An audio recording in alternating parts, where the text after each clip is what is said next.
ಮಕರ ರಾಶಿಯ ವೀಕ್ಷಕರೆಲ್ಲರಿಗೂ ಸಹ ವಿಠಲ್ ಭಟ್ ಮಾಡುವಂತಹ ನಮಸ್ಕಾರ ಹಾಗೂ ಚಾನಲ್ಗೆ ಸ್ವಾಗತ. ವೀಕ್ಷಕರೇ, ಮೊದಲನೇ ಸಲ ಈ ಚಾನಲ್ ಬರ್ತಾ ಇದ್ರ ಅಂದ್ರೆ ದಯವಿಟ್ಟು ಮರೆಯದೆ ಕೆಳಗಡೆ ಸಬ್ಸ್ಕ್ರೈಬ್ ಅಂತ ಬಟನ್ ಇರುತ್ತೆ, ಸಬ್ಸ್ಕ್ರೈಬ್ ಮಾಡ್ಕೊಳ್ಳಿ. ಬೆಲ್ ಬಟನ್ ಬರುತ್ತೆ, ಬೆಲ್ ಬಟನ್ ಕ್ಲಿಕ್ ಮಾಡಿ ಆಲ್ ಅಂತ ಮಾಡ್ಲಿಕ್ಕೆ ದಯವಿಟ್ಟು ಮರಿಬೇಡಿ. ಇನ್ನು ಈ ವಿಡಿಯೋ ನಿಮಗೆ ಇಷ್ಟ ಆಯ್ತು ಅಂದ್ರೆ ದಯವಿಟ್ಟು ಲೈಕ್ ಮಾಡ್ಲಿಕ್ಕೆ ಮರಿಬೇಡಿ. ವಾಟ್ಸ್ಆಪ್, ಫೇಸ್ಬುಕ್, ಮೆಸೆಂಜರ್, ಟೆಲಿಗ್ರಾಮ್, ಸಾಮಾಜಿಕ ಜಾಲತಾಣಗಳಲ್ಲೆಲ್ಲ ವಿಡಿಯೋನ ಶೇರ್ ಮಾಡ್ಲಿಕ್ಕೆ ಮರಿಬೇಡಿ. ಬಹಳ ಪ್ರಮುಖವಾದ ವಿಡಿಯೋ, ಸ್ವಲ್ಪ ಲೇಟ್ ಆಗಿ ಕೊಡ್ತಾ ಇದ್ದೀನಿ. ಮೇ ತಿಂಗಳ ಮಕರ ರಾಶಿಯವರ ಮೇ ತಿಂಗಳ ಮಾಸ ಭವಿಷ್ಯ. ಈ ಗುರು ಗೋಚಾರ ಫಲದ ವಿಡಿಯೋಗಳು, ಹೋಮಗಳು ಇದೆಲ್ಲ ಮಾಡೋದ್ರಿಂದಾಗಿ ಸ್ವಲ್ಪ ಲೇಟ್ ಆಯ್ತು ನಿಮಗೆ ಈ ವಿಡಿಯೋ ಕೊಡ್ಲಿಕ್ಕೆ ಅಷ್ಟೇನೆ. ಸೊ ಮೊದಲನೇದಾಗಿ ಮೇ ತಿಂಗಳ ಒಂದು ಗ್ರಹ ಸ್ಥಿತಿಗಳನ್ನು ನೋಡ್ಕೊಂಬರೋಣ. ಮೇ 1ನೇ ತಾರೀಕು ಗುರು ಗ್ರಹ ವೃಷಭ ರಾಶಿಗೆ ಬರ್ತಾನೆ. ವರ್ಷಕ್ಕೊಮ್ಮೆ ಬದಲಾಗುವಂತಹ ಗುರುಗ್ರಹ ಈ ಬಾರಿ ವೃಷಭ ರಾಶಿಗೆ ಮೇ 1ನೇ ತಾರೀಕೆ ಬರ್ತಾ ಇದ್ದಾನೆ. ಇನ್ನು ಮೇ 10ನೇ ತಾರೀಕು ಮೇಷ ರಾಶಿಗೆ ಬುಧ ಗ್ರಹ ಸಂಚಾರ. ಮೇ 14ನೇ ತಾರೀಕು ವೃಷಭ ರಾಶಿಗೆ ರವಿಗ್ರಹದ ಸಂಚಾರ. ಮೇ 19ನೇ ತಾರೀಕು ವೃಷಭ ರಾಶಿಗೆ ಶುಕ್ರನ ಸಂಚಾರ. ಇದು ಪ್ರಧಾನವಾದಂತಹ ಗ್ರಹ ಸ್ಥಿತಿಗಳು ಮೇ ತಿಂಗಳಿಗೋಸ್ಕರ. ವೀಕ್ಷಕರೇ, ಮೇ ತಿಂಗಳ ಗ್ರಹ ಸ್ಥಿತಿಗಳು ಹೀಗಿರುವಾಗ ಯಾವ ರೀತಿಯಲ್ಲಿ ಇರಲಿದೆ ಮೇ ತಿಂಗಳ ಮಾಸ ಭವಿಷ್ಯ ಅಂತ ನೋಡಕ್ಕಿಂತ ಮುಂಚೆ ಪ್ರತಿಯೊಬ್ಬ ವೀಕ್ಷಕರು ಸಹ ಓಂ ವಾರಾಹಿ ದೇವ್ಯೈ ನಮಃ ಅಂತ ಕಮೆಂಟ್ ಮಾಡಿ ನೋಡೋಣ.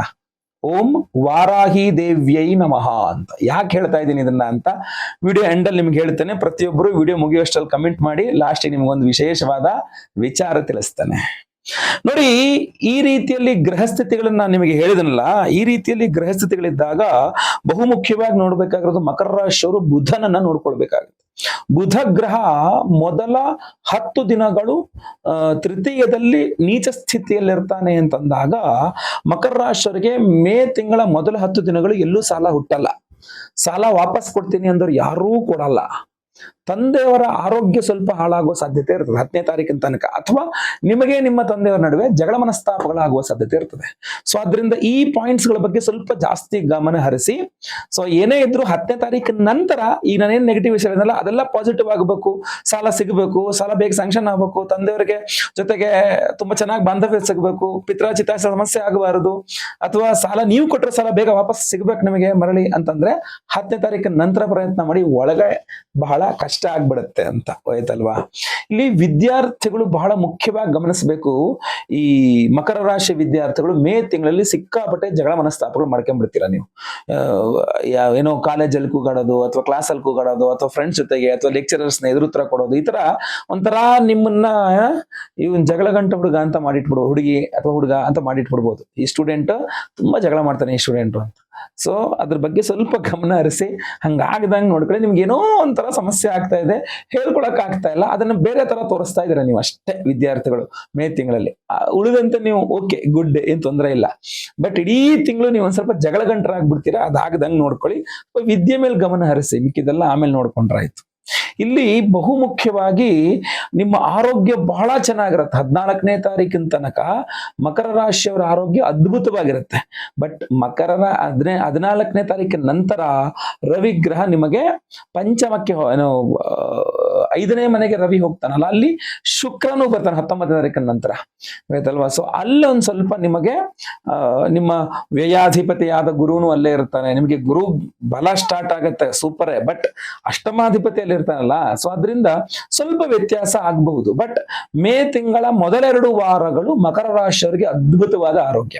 ನಿಮ್ಗೆ ಏನಾದ್ರು ಅನಾರೋಗ್ಯ ಬಂತು ಅಂದ್ರೂ ಸಹ ನೀವು ಹಾಸ್ಪಿಟ್ಲ್ಗೆ ಹೋದ್ರೆ ಒಳ್ಳೆ ಟ್ರೀಟ್ಮೆಂಟ್ ಸಿಗುತ್ತೆ, ತಗೊಂಡ ಔಷಧಿ ಚೆನ್ನಾಗಿ ಕೆಲಸ ಮಾಡುತ್ತೆ, ಒಳ್ಳೆಯ ಮಾರ್ಗದರ್ಶನಗಳು ಸಿಗುತ್ತೆ. ಸೊ ನೀವು ಮೊದಲೊಂದು 2 ವಾರ ತೊಂದರೆನೇ ಇಲ್ಲ.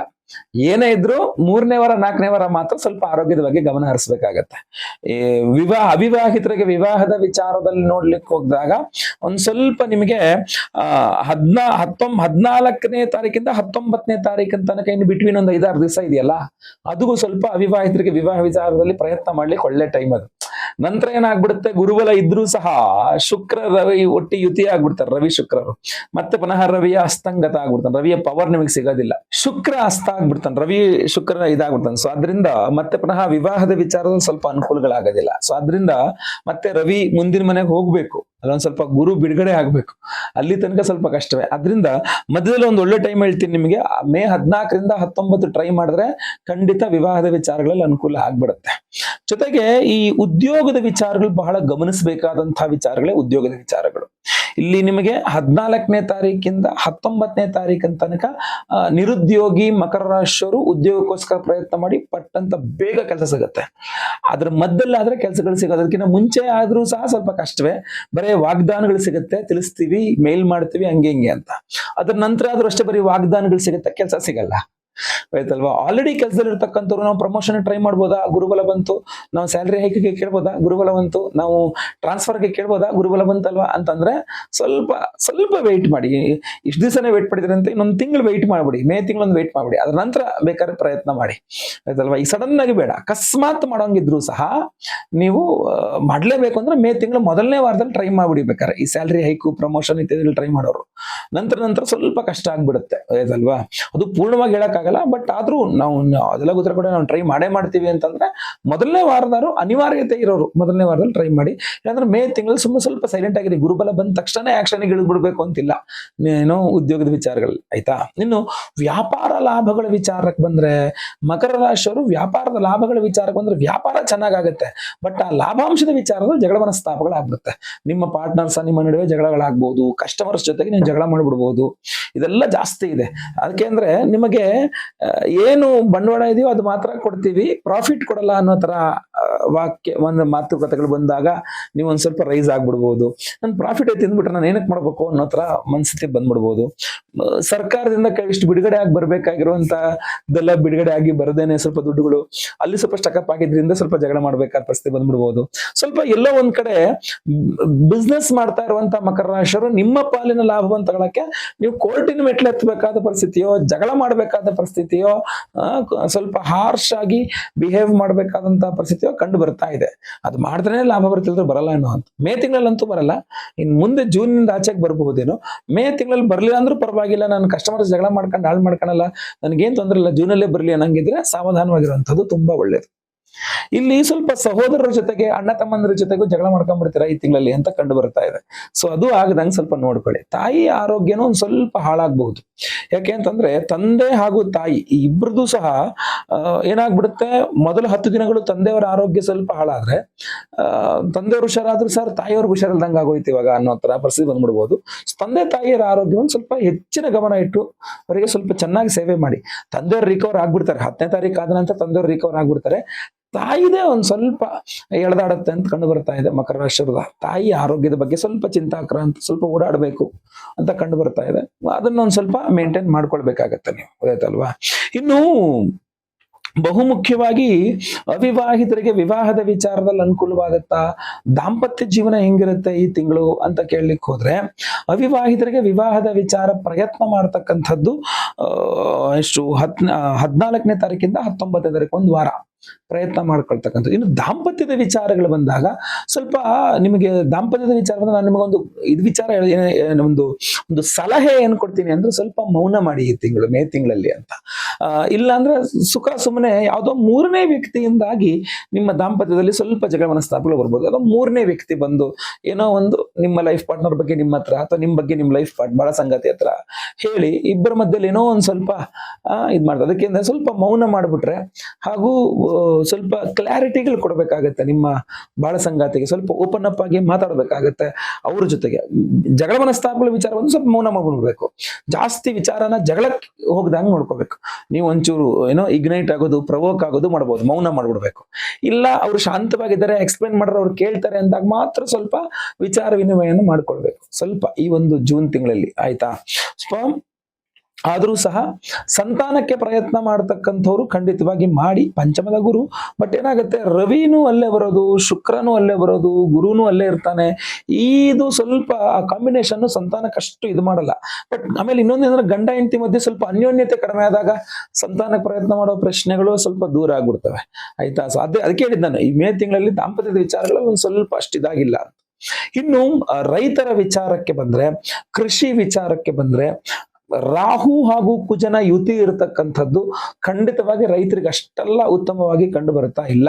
ನೀವು ರೈತರು ಇಲ್ಲಿ ತನಕ ಅಂದ್ರೆ ಒಡ ಹುಟ್ಟಿದವ್ರ ಜೊತೆಗೆ ಜಗಳ ಮಾಡ್ತೀರಾ ನೀವು. ನನ್ನ ತಮ್ಮನೇ ನಂಗೆ ಮೋಸ ಮಾಡ್ದ, ನಮ್ಮ ಅಣ್ಣನೇ ನಂಗೆ ಮೋಸ ಮಾಡ್ದ ಅನ್ನೋ ತರ ರೈತರು ಅಣ್ತಂದಿರೇ ಕಿತ್ತಾಡ್ತಾ ಇರ್ಬೇಕಾರೆ ಎದುರುಗಳು ಅವ್ನಿಗೆ ಇನ್ನೂ ಅನುಕೂಲ ಆಗ್ಬಿಡಲ್ವಾ. ಅದ್ರ ಜೊತೆಗೆ ಭೂಮಿ ವಿಚಾರಗಳೆಲ್ಲ ತೆಗೆದುಕೊಂಡು ನಾನು ಕೋರ್ಟಿಗೆ ಹೋಗ್ತೀನಿ ಅನ್ಕೊಂಡು ಕೂತ್ಕೊಳ್ಳೋದು, ಇದೆಲ್ಲ ಸ್ವಲ್ಪ ಜಾಸ್ತಿ ಕಂಡು ಬರ್ತಾ ಇದೆ. ಮಕರ ರಾಶಿಯರು ಭೂಮಿ ರಿಲೇಟೆಡ್ ಆಗಿ ಏನು ಟ್ರೈ ಮಾಡಕ್ಕೆ ಹೋಗ್ಬಿಡಿ, ನಾನು ಕೇಳಿದ್ರೆ ಏನು ಪ್ರಯತ್ನ ಮಾಡ್ಲಿಕ್ಕೆ ಹೋಗ್ಬಿಡಿ. ಅಂದ್ರೆ ಈ ಸೇಲ್ ಮಾಡೋದು, ಪರ್ಚೇಸ್ ಮಾಡೋದು ಒಂದು ಸ್ವಲ್ಪ ದಿವಸ ವೆಯ್ಟ್ ಮಾಡಿ. ಈ ಮೇ ತಿಂಗಳು ಕಳೆದು ಬಿಡ್ಲಿ, ಹೆಂಗಿದ್ರು ಗುರುಬಲ ಇದೆ, ಜೂನಿಂದ ಆಚೆಗೆ ನೋಡ್ಕೊಳ್ಳೋಣ ಅಂತ ಆಯ್ತಲ್ವಾ. ಸೊ ಆ ತರಹ. ಇನ್ನು ಶತ್ರು ಬಾಧೆ, ಮಾಟ ಮಂತ್ರ, ದೃಷ್ಟಿ ದೋಷ 10ನೇ ತಾರೀಕಿನ ನಂತರ ತೀರಾ ಜಾಸ್ತಿ ಆಗ್ಬಿಡಲಿದೆ. ಸಡನ್ ಆಗಿ ನಿಮ್ಮ ಮೇಲೆ ಏನೋ ಸ್ವಲ್ಪ ಜಗಳ ಮಾಡ್ಕೊಂಡು ಬರ್ತಕ್ಕಂಥ ಮೇಲೆ ನಿಮ್ಮ ಮಾತನ್ನ ಬೇರೆ ತರ ತಿರ್ಚ್ಬಿಟ್ಟು ಇನ್ನೊಂದು ಹೊಸದ, ನೀವು ಯಾವ ಉದ್ದೇಶದಿಂದ ಏನನ್ನು ಹೇಳಲೇ ಇಲ್ವೋ, ಬೇರೆ ಯಾವುದೋ ಒಂದು ದೇಶದಿಂದ ಏನೋ ಒಂದು ಹೇಳಿರ್ತೀರಾ, ಅದನ್ನ ತಿರ್ಚ್ಬಿಟ್ಟು ಎಲ್ಲರ ಹತ್ರ ನಿಮ್ಮ ಬಗ್ಗೆ ಅಪಪ್ರಚಾರ ಮಾಡೋದು. ನೋಡ್ತೀವಿ, ಹಿಂಗೆ ಹೇಳ್ದ, ಇವ್ರು ಹಿಂಗೆ ಹೇಳಿದ್ರು, ಹಿಂಗೆ ಈ ಅಮ್ಮ ಹಿಂಗೆ ಹೇಳಿದ್ಲು, ಇವ್ರು ಈ ಅಪ್ಪ ಹಿಂಗೆ ಹೇಳ್ದ, ಅಥವಾ ನೀವು ಹಿಂಗೆ ಹೇಳಿದ್ರಿ ಅಂತ ನಿಮ್ಮ ಬಗ್ಗೆ ಅಪಪ್ರಚಾರ ಮಾಡೋದು. ಇದೆಲ್ಲ 10ನೇ ತಾರೀಕಿಂದ ಆಚೆಗೆ ಜಾಸ್ತಿ ಆಗ್ಬಿಡುತ್ತೆ. ನಿಮ್ಗೆ ಅನ್ಸುತ್ತೆ ಏನ್ ಇದು ಸಡನ್ ಆಗಿ ಹಿಂಗ್ ತಿರುಗ್ಬಿಟ್ರಲ್ಲ ಅಂತ. ಸ್ವಲ್ಪ ಎಲ್ಲ ಅದರಿಂದಾಗಿ ನಿಮಗೆ ಸ್ವಲ್ಪ ಶತ್ರುಗಳ ಸಂಖ್ಯೆ ಜಾಸ್ತಿ, ನಿಮ್ಮನ್ನು ದ್ವೇಷಿಸುವವರ ಸಂಖ್ಯೆ ಜಾಸ್ತಿ, ನಿಮ್ಮ ಹತ್ರ ಜಗಳ ಮಾಡೋರ ಸಂಖ್ಯೆ ಜಾಸ್ತಿ. ಸಡನ್ ಚೆನ್ನಾಗಿ ಮಾತಾಡ್ತಿದ್ರು, ಯಾಕೆ ಹಿಂಗ್ ಜಗಳ ಮಾಡ್ತಾರೆ ಅಂತ, ಯಾಕೆಂದ್ರೆ ನಿಮ್ಮ ಬಗ್ಗೆ ಅಪಪ್ರಚಾರವಾಗಿದೆ ಅಲ್ಲಿ, ಅರ್ಥದಲ್ವಾ. ಅದನ್ನ ನೀವು ಗಮನಿಸಿ ಅದನ್ನ ಸರಿ ಮಾಡ್ಕೊಳಕ್ ನೋಡ್ಬೇಕು. ಅದಕ್ಕೆ ಈ ದೃಷ್ಟಿ ದೋಷ, ಮಾಟ ಮಂತ್ರ, ಶತ್ರು ಬಾಧೆ ಇದೆಲ್ಲ ಪರಿಹಾರವಾಗಬೇಕು, ಆರೋಗ್ಯ ಬಾಧೆಗಳಿದ್ರೆ ಪರಿಹಾರವಾಗಬೇಕು ಅಂತಲೇ ವಿಶೇಷವಾದಂತಹ ಪರಿಹಾರವನ್ನ ನಾವು ಮಾಡ್ತಾ ಇದ್ದೀವಿ. ಆ ವಿಶೇಷವಾದ ಪರಿಹಾರವೇ ಶತ್ರು ನಿಗ್ರಹ ಮಹಾವಾರಾಹಿ ಹೋಮ. ಈಗ ಮುಂದೆ ಹೇಳ್ತೇನೆ ಅದರ ಬಗ್ಗೆ. ಹಾಗೂ ವಿಶೇಷವಾದಂತಹ ಅಷ್ಟದಿಗ್ಬಂಧನ ಮಹಾವಾರಾಹಿ ರಕ್ಷಾ ಕವಚದ ಉಂಗುರವನ್ನು ಸಹ ಕೊಡ್ತಾ ಇದ್ದೇವೆ. ಸೊ ಅದರಿಂದ ಇದನ್ನ ನೀವು ಏನೋ ನಿಧಾನವಾಗಿ ವಿಡಿಯೋ ಎಂಡಲ್ಲಿ ಹೇಳ್ತೇನೆ ಅದರ ಬಗ್ಗೆ ಎಲ್ಲದೂ ಸಹ.